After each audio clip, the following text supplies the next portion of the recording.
क्या आप जानते हैं हिंदुस्तान में कितने भिखारी हैं? क्या आप जानते हैं दुनिया में ऐसा कौन सा देश है जहां सबसे ज्यादा भिखारी हैं?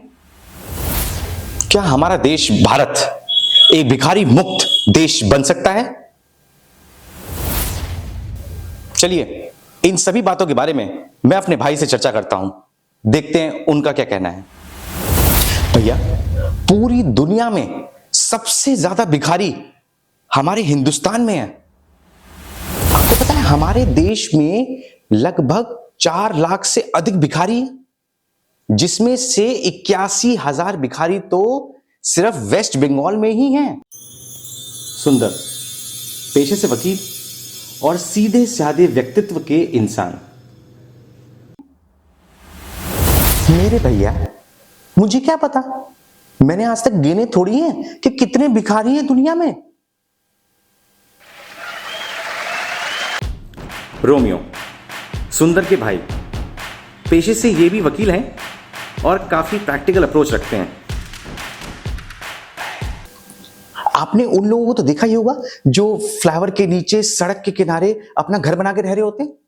उनमें से हर परिवार के 3 से 4 बच्चे होते हैं। तो तुझे उनके बच्चों से कुछ प्रॉब्लम है क्या? नहीं नहीं नहीं, आप सुनिए तो सही। बोलो बस, आगे बोलो। वो बच्चे पूरा दिन सड़कों पे खेल दिखाते हैं, हाँ, और वो पेन बेचते हैं, पेंसिल बेचते हैं, किताबें बेचते हैं, और तो और गाड़ियों के शीशे साफ कर कर भी पैसे मांगते हैं। पढ़ने की उम्र में ये बच्चे खेल दिखाकर भीख मांगते हैं। अबे इन सबको आदत होती है, और तुझे क्या करे साले कुछ भी जाके। और जो इन बच्चों की माँ होती है ना, जो इन बच्चे की माँ होती हैं, वो अपनी कमर पर बच्चों को लेकर भीख मांगती हैं।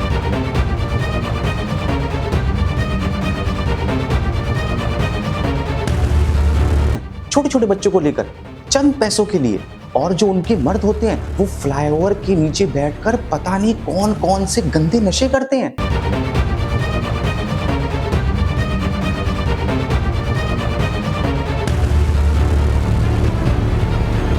उन्हें पूछने वाला कोई नहीं है।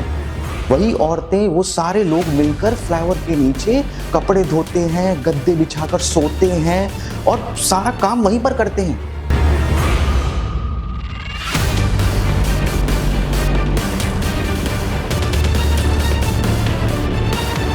करे साले कुछ भी जाके। हाँ, वो तो आप ठीक कह रहे हो, मगर मैं हमेशा अपने आप से एक सवाल पूछता हूं यार, ये कौन लोग हैं? ये कहां से आते हैं? ये कौन है जिनके पास रहने के लिए घर नहीं है, लेकिन बच्चे इतने हैं जितने तो एक कोठी वाले के पास भी नहीं होंगे।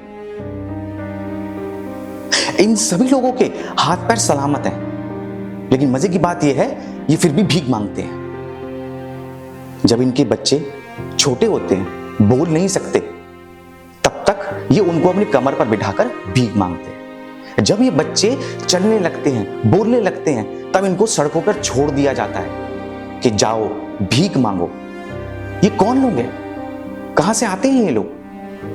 ये कौन लोग हैं?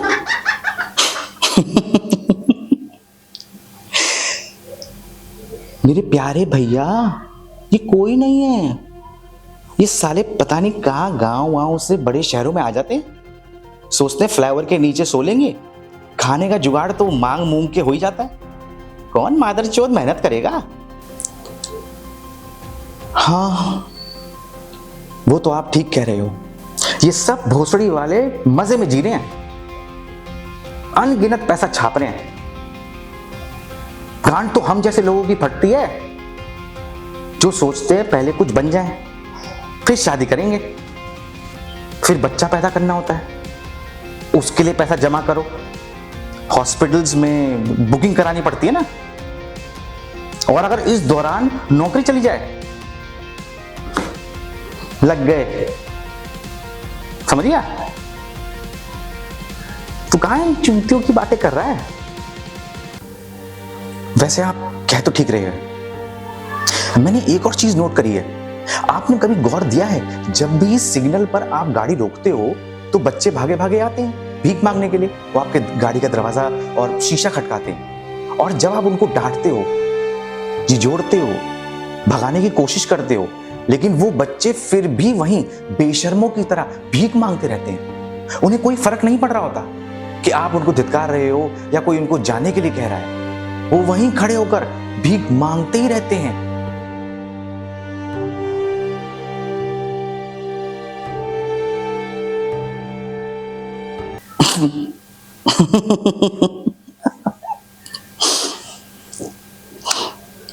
वो इसलिए आदरणीय भाषा है, इनके जो माँ बाप होते हैं ना, बचपन में ही इन्होंने इनके अंदर बेशर्मी का पौधा उगा दिया होता है कि बेशर्म बनो और मांगो भीख। सही कहा। मगर फिर भी हम ये सोचते हैं कि ये कितने बेशर्म होते हैं, इन्हें किसी बात का कोई फर्क नहीं पड़ता।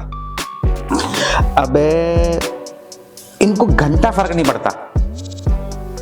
ये सोचते हैं गाड़ी में बैठे आदमी को चूतिया बनाए कैसे, उससे पैसा लें, बस। मुझे लगता है ये लोग हमारे देश पर एक काला धब्बा है जो हमारी सरकार कई वर्षों से इन्हें साफ करने का प्रयास कर रही है, लेकिन आज तक कुछ हो नहीं पाया। अबे तू क्या धब्बा धब्बा बात करता है यार। इन सबका एक माफिया होता है। पिक्चरों में देखा नहीं क्या तूने? सारा सब पैसा दबा के छाप रहे हैं। इनको घंटा फर्क नहीं पड़ता, देश दूश ये कुछ नहीं, बस पैसा आ जाए, बिना मेहनत करे। नशा करने को मिल गया, बस मजा माची लाइफ। हम लोगों ने किसी औरत के हाथ में बच्चा देखा, उसे पैसे दे दिए। बूढ़ी औरत देखी, उसे पैसे दे दिए। लेकिन आज तक हम लोग ये नहीं जानते कि उन पैसों का आखिर होता क्या है। क्या होता है इन पैसों का, कहां जाते हैं ये पैसे?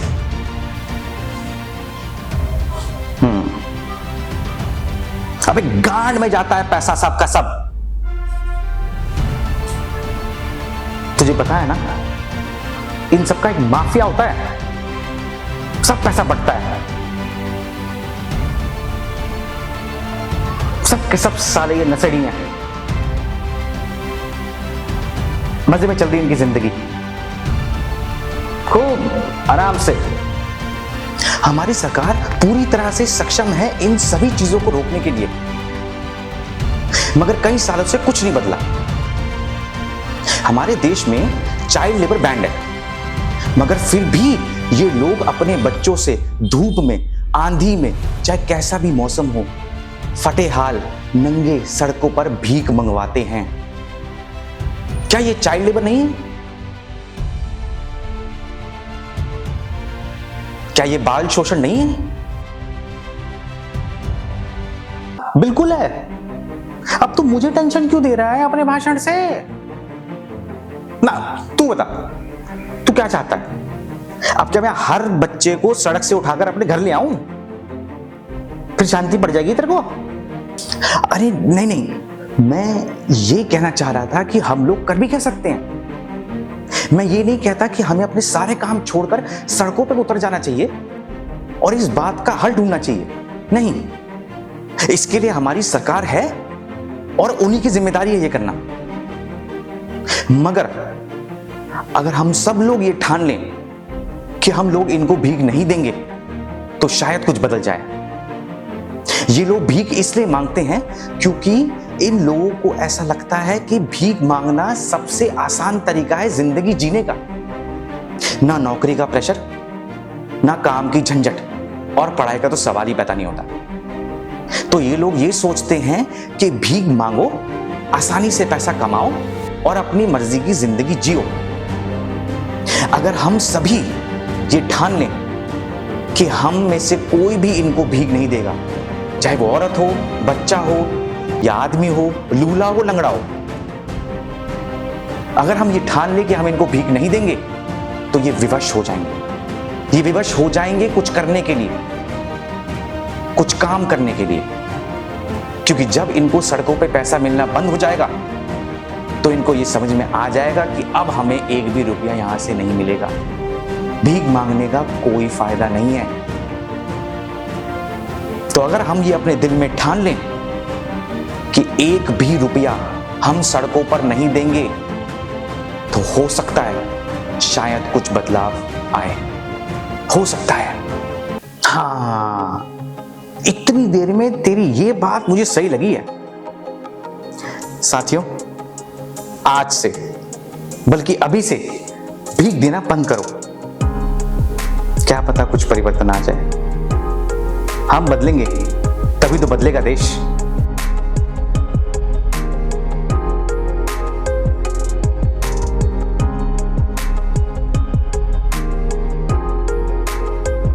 साथियों, अब मैं आपसे इजाजत चाहूंगा। उम्मीद करता हूं आपको हमारा वीडियो पसंद आया होगा। चैनल को सब्सक्राइब करें, वीडियो को लाइक करें, कमेंट करें और हाँ, कमेंट्स में जरूर बताएं और कौन से ऐसे मुद्दे हैं जिन पर आप वीडियोस देखना पसंद करेंगे। हम उन्हीं मुद्दों पर वीडियोस बनाकर आपके सामने हाजिर होंगे। तब तक के लिए अलविदा। जय हिंद।